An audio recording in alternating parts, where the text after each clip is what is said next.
नमस्कार दोस्तों, मैं हूं परविंदर सैनी। दोस्तों, आजकल हरियाणा प्रदेश में बीपीएल कार्डों को लेकर हंगामा मचा हुआ है।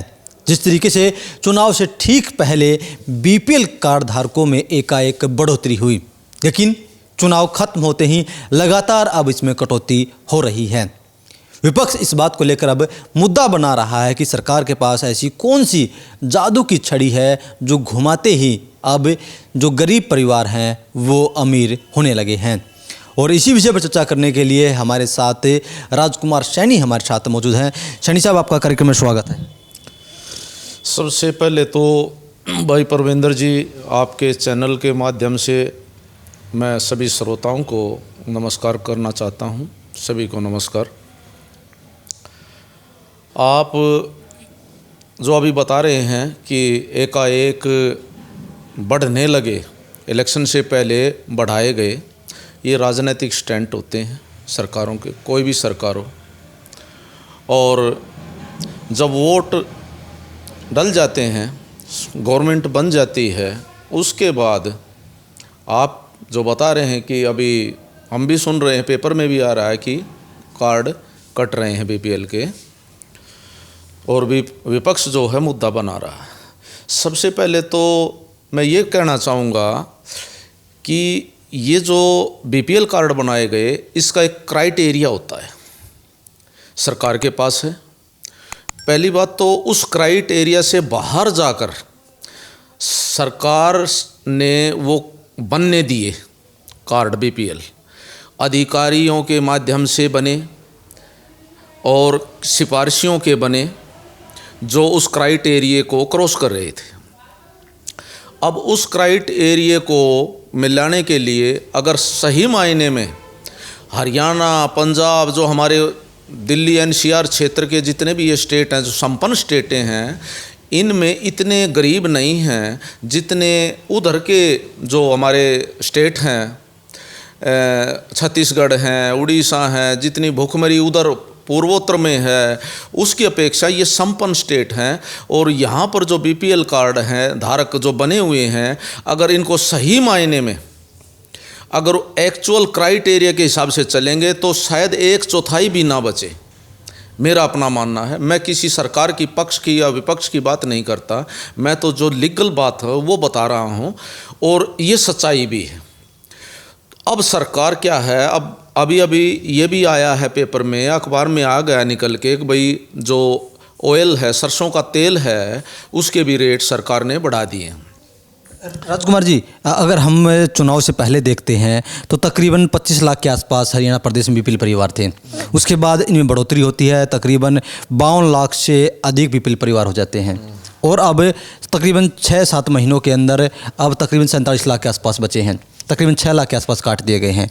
तो सरकार इतनी तेज़ी से कैसे काट रही है, या पहले इतनी स्पीड से बढ़ोतरी कैसे हुई है? ना तो अमीर हुए हैं अभी लोग। आप ये पूछ रहे थे कि अमीर हो गए क्या? अमीर नहीं हुए हैं। अगर क्राइटेरिया के हिसाब से अगर उसको बनाएंगे तो कार्ड तो इतने कट जाएंगे, कई लाख और कटेंगे, और सरकार काटेगी और काटने जा रही है। आने वाले समय में इस बीपीएल को भी धीरे धीरे ख़त्म करेगी। सरकार की पॉलिसियां हैं जो अभी दिखाई नहीं दे रही धरातल पर, आने वाले समय में जनता को वो देखने को भी मिलेंगी। और विपक्ष का काम है अब मुद्दे को रखना, और विपक्ष अपना काम करेगा और करना भी चाहिए उसको। लेकिन मैं तो ये कहना चाहता हूँ कि एक्चुअल में जो इसका योग्य है, पात्र है, उसको उसका लाभ मिलना भी चाहिए। और जो अपात्र है, जिनके पास ज़मीनें हैं, एग्रीकल्चर लैंड है, खेती हो रही हैं, कई एकड़ के भूमि के मालिक हैं, और वो बीपीएल श्रेणी में लिए हुए हैं, तो ये सरकार की कहीं ना कहीं, या अधिकारियों की या सिफारिशों के माध्यम से अधिकारियों पर लांछन, क्योंकि कलम चलाने वाला तो अधिकार क्षेत्र अधिकारी के पास में आता है। सरकार कोई भी हो, लेकिन काम करने वाले तो अधिकारी होते हैं। तो ये गाज गिरनी चाहिए तो उस क्षेत्र के अधिकारी पर गिरनी चाहिए, उसने ठीक क्यों नहीं बनाए, पहली बात। और अब जो सरकार करने जा रही है, हो सकता है कि सरकार के दिमाग में क्या चल रहा है, क्या नहीं चल रहा। अब सरकार ने वोट तो ले लिया, अब 4 साल तक तो ज़रूरत नहीं है वोट लेने की, सरकार अभी चलेगी। और तब तक कोई ऐसा और मुद्दा दे देगी इस मुद्दे को दबाने के लिए। इस बीपीएल को काटना, अगर ज़्यादा संख्या में काटने के बाद एक नया मुद्दा खड़ा कर देगी ताकि इसको भुलाया जा सके। और ये ऐसा संवेदनशील मुद्दा भी बन सकता है अगर पूरे के पूरे बीपीएल को प्रक्रिया से ही बाहर कर दिया जाए, पूरे भारत में ही कर दिया, तो फिर क्या करोगे? क्योंकि पार्लियामेंट के में तो सदस्य, उनके विपक्ष तो शोर मचाता है और मचाता रहेगा, लेकिन पार भी नहीं पड़ेगी। और पूछना चाहते हो कुछ? राजकुमार जी, मैं ये जानना चाह रहा हूँ कि जिस तरीके से बीपीएल परिवारों में सरकार ने एकाएक बढ़ोतरी की है, अब उसके बाद काटे जा रहे हैं, तो क्या यहाँ पर जनता ने जो आंकड़े हैं वो छुपाए हैं? सरकार ने एक क्राइटेरिया तय कर दिया कि जिसकी 1,80,000 रुपये तक आय है या इससे कम है वो बीपीएल का पात्र है। तो क्या यहाँ पर लोगों ने अपने जो सही आंकड़े हैं, जो सही जानकारी है वो छिपाई है? क्या ऐसे लोगों पर भी कार्रवाई होनी चाहिए जो गलत जानकारी दे रहे, सरकार को गुमराह कर रहे हैं? बिल्कुल होनी चाहिए, कार्रवाई होनी चाहिए। क्योंकि जैसे एक परिवार होता है, उसको अलग अलग राशन कार्ड बनवाते हैं तो वो विभाजित हो जाता है। अगर एक परिवार 1,80 से ऊपर जाता है तो उसके जो परिवार के और जो सदस्य हैं वो अलग से कार्ड बनवा लेते हैं ताकि वो बीपीएल श्रेणी में आ सकें। ऐसा भी हो रहा है और सरकार को इस बारे में एक्शन लेना भी चाहिए।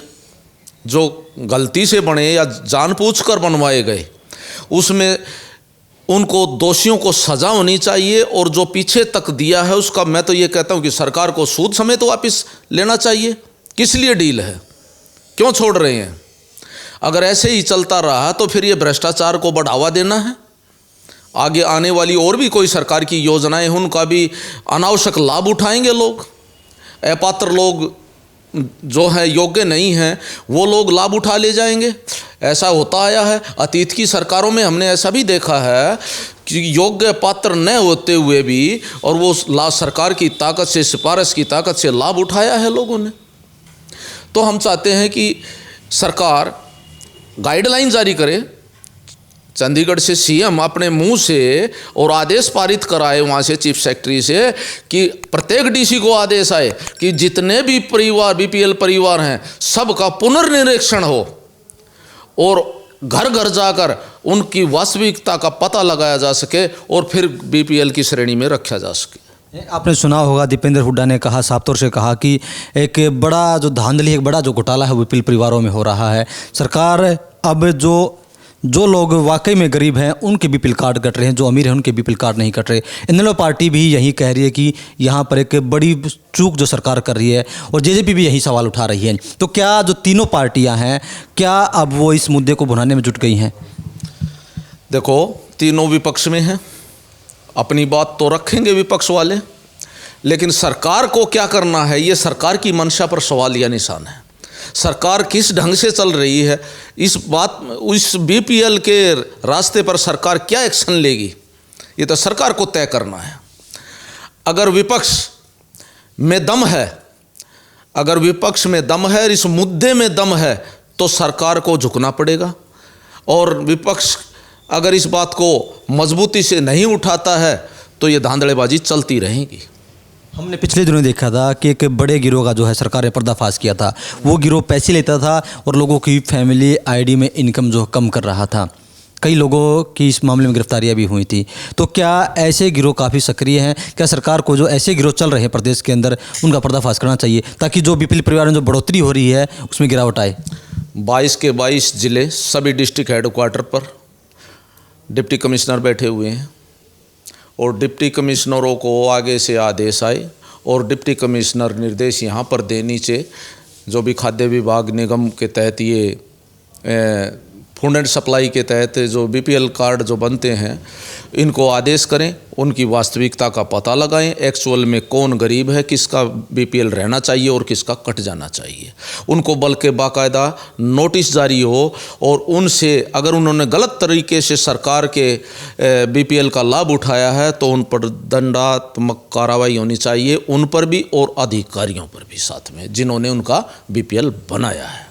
राजकुमार जी, एक दुष्यंत चौटाला का बयान आया है और मैं इस बयान का जिक्र इसलिए कर रहा हूँ खासतौर पर क्योंकि दुष्यंत चौटाला जो है सरकार का हिस्सा रहे हैं उन्होंने भी ये डिप्टी सीएम के पद पर वो रहे हैं। उन्होंने साफ तौर से ये बात कही है कि बीपीएल परिवार जो है बनाना बीजेपी का चुनावी एजेंडा था, बीजेपी का एजेंडा था। और जिस तरीके से अब कटौती हो रही है, सरकार के पास ऐसी कौन सी छड़ी है कि अब वो लगातार जो है इनकी संख्या घटा रहे हैं। तो क्या दुष्यंत चौटाला को पहले से पता था, क्या मामला है? दुष्यंत चौटाला जी अपनी अलग से जेजेपी से चुनाव लड़े, 10 विधायक उनके बन के आए, उन्होंने सरकार में साझा हो गया, सरकार उनकी चली, वो डिप्टी सीएम के पद पर रहे, महकमे रहे 11 उनके पास और भारी भरकम महकमे रहे।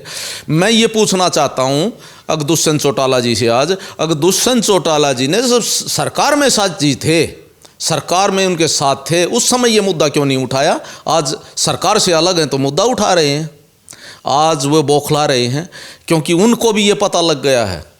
मैं ये नहीं कहना, क्योंकि एक ही परिवार के दोनों पार्टियां एक ही परिवार की हैं, इनेलो हो या जेजेपी हो, लेकिन उन्हें ये पता लग गया है तुम्हें हरियाणा की जनता ने नकार दिया है, कभी ये भीड़ लोकदल की तरफ ना चली जाए।